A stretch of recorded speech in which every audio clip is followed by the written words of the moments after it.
할렐루야, 예수님 안에서 반드시 좋은 일이 있습니다. 여러분, 한치가 얼마나 되는지 아시나요? 한치라는 길이는 미터법으로 3.03cm입니다. 그런데 사람의 혀를 흔히 세치라고 하죠. 이 세치, 10cm도 안 되는 혀가 그의 인생을 좌우합니다. 혀는 가장 큰 두 기능을 가지고 있습니다. 하나는 음식의 맛을 느끼는 기능이요, 다른 하나는 바로 말을 하는 기능입니다. 짐승의 혀와 사람의 혀는 다르다는 겁니다. 그러기에 혀가 없는 사람은 말을 할 수 없습니다. 아무리 들을 수 있다고 해도 말을 하는 것은 불가능합니다. 그렇게 혀를 사용해서 하는 말이 얼마나 중요한가 하는 것은 아무리 강조해도 지나치지 않습니다.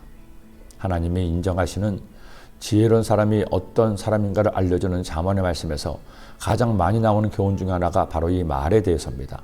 오늘 말씀도 말에 관한 잠언인지요.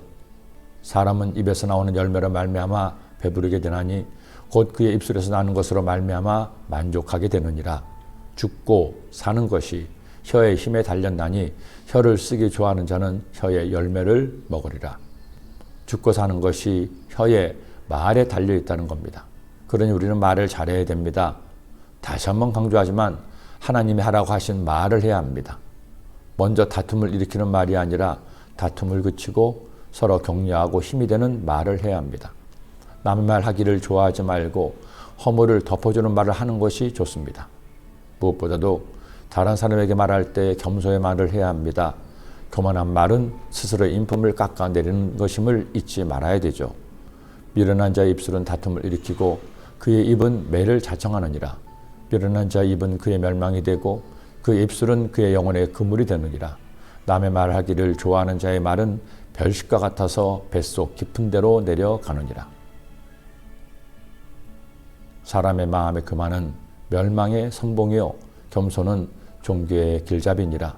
사연을 듣기 전에 대답하는 자는 미련하여 욕을 당하느니라.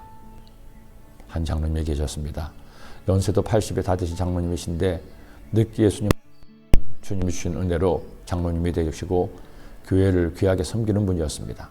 한 번은 목사님 식사 한번 하시죠. 말씀하셔서 만나서 식사를 하게 되었습니다. 당시 제가 섬기던 교회는 이런저런 어려움이 있어서 전성도였죠.